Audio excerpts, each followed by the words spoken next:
Hey there. Sorry I've been away for a while in posting up videos and stuff. Haven't had a break this long in quite a while. The last video I posted was back in May, I think. But I've done a lot of growing up since then, so to speak. I've had a lot of life experience in just a short period of time that has been on a divine level in a very real way. Something I had no idea that it was going to be this, something that would come along that would not change anything, but definitely confirm that is what I know to be true. One of those things is, I was talking to a friend of mine, and I said that it might be my divine mission to change belief. And then I've realized now that that is an impossibility.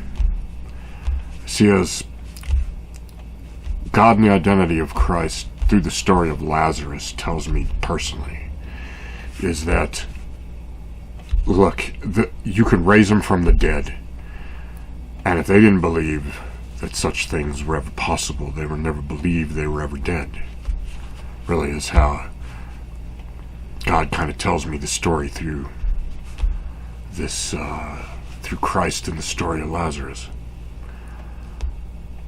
And it's a necessity that it be that way. And what that necessity is the relationship between us and God is a process of creation. That's the whole purpose behind this compartmentalized, third-dimensional moment of consciousness that you are experiencing. Because it is the craft of creation of unique individuality, and in that, you have to perceive that reality as being just you, see, to where you are truly isolated in the manner in which you are. You see,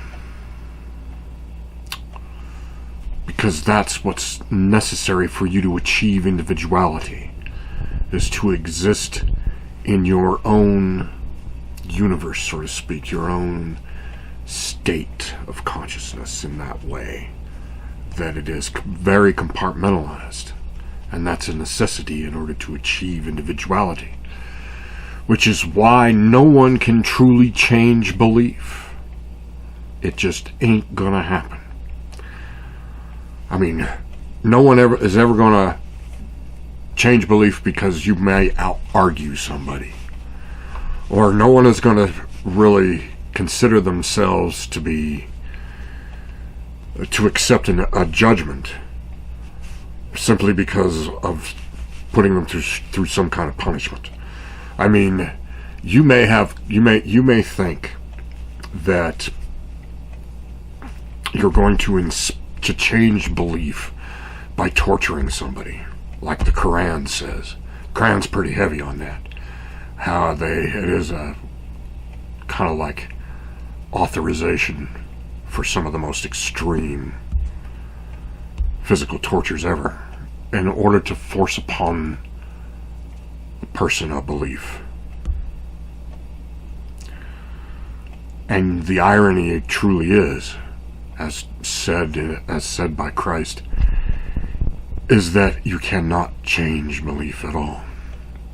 Because ultimately, the truth here is that this is a process of creation of unique individuality, and as such, that individuality is what must be defined by this process, which is why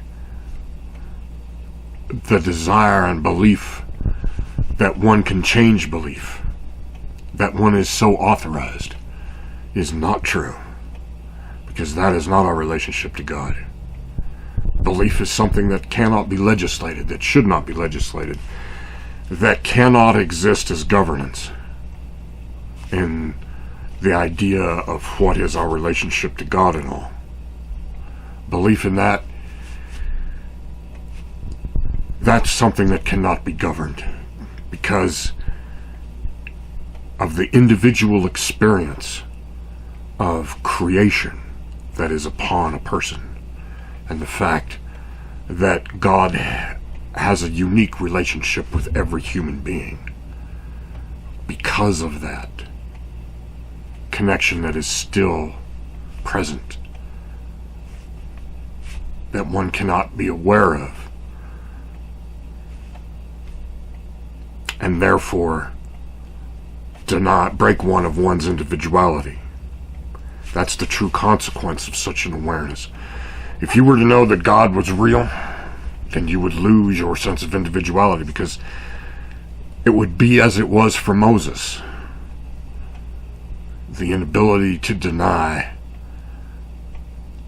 through interpretation based on one's sense of self, in the way a person's consciousness is the filter of the world. You know, everything you do uniquely, because everything you do as a because you look at the world through that filter of self, which is what is your state of consciousness being turned in upon itself in the idea of self-awareness.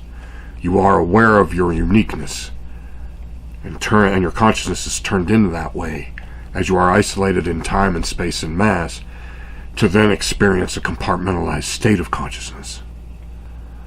And that then is how the emotions you feel in this state are what craft you unique by them. So therefore the truth here is that this is a process of creation, our relationship to God. But is it necessary for you to know that there is a God? I mean, why should you? Is it necessary for you to achieve individuality? That is something only you can know, based on your permission, as it were, to then be the true you of you that you really are. And in that, achieve true individuality. Now that is what life is in this universe is for. But I cannot change religion. Well, I probably could change religion, I suppose. I mean, what is changing religion? Merely this, I suppose, putting out a better dogma, and then proving that it's from God.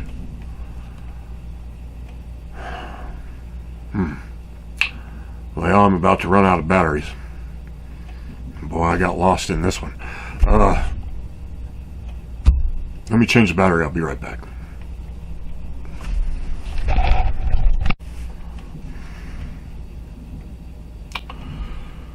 Alright, I'm back. Sorry for the tangent there. Well, it really wasn't a tangent. Pretty much, I've had a unique experience the last few months. It's life, though. It's living. It really is living. But it's amazing how it's brought me closer to God. Really amazing. That's what the biggest change in me has been thus far.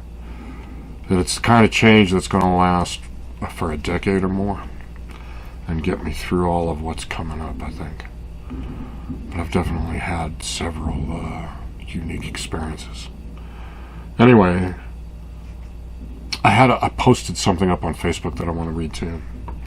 It says, I posted up, I said, as God benevolently created unique individual diversity as an expression of his true identity, and for the Christians to then claim that it's inherently Christian to be hateful, intolerant, and suspicious of such diversity in justification for their hateful actions and uncompassionate heart, is quite possibly the spark that may ignite the lake of fire, should there ever be one.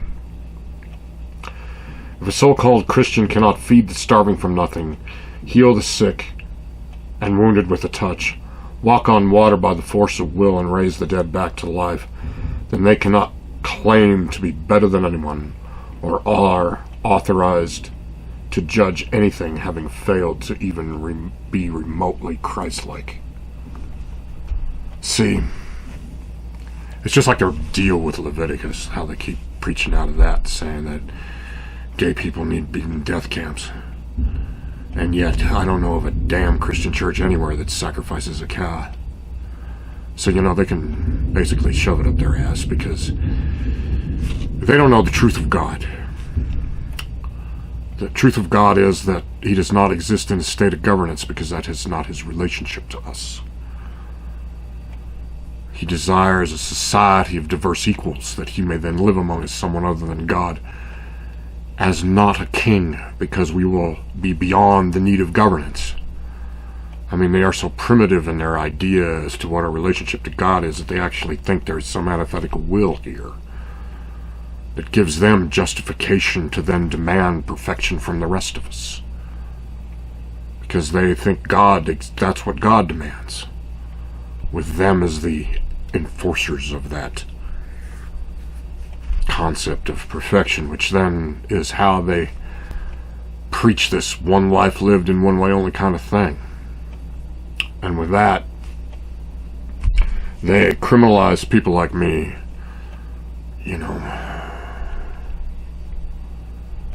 because I do not fit their mold. And yet, this is what God created me to be.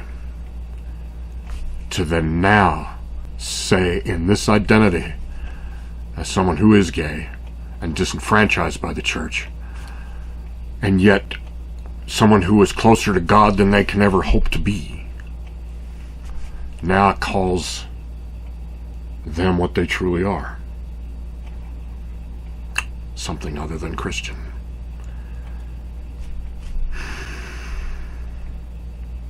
Because they have corrupted the word in order to bring religion into humanity as a state of governance. And they have caused a situation where the story of Christ is now in jeopardy of being lost to humanity for all time, because Christianity cannot move forward. Because it's not about perfection. And as they have created a situation where their dogma is perfect, because it's divine, it's said from God, as they say, and therefore it can never change, and as it can never change, it can never accept discovery. And as it can never accept discovery, it becomes a hideous joke, to where now there's 6,000-year-old dinosaurs or some other dumbass shit that just proves how stupid they are for adhering to their dogma as being so damn unchangeable. Because, what? They talk to God, do you? Well, if you ever knew it was God, you'd be insane because of it. So, once again, to claim governance as religion is why they are now doing God a disservice. And so now we'll see. We'll see a few things. Alright then. Sorry for the odd rambling video. But nonetheless, it feels kind of good to talk like this. Seriously.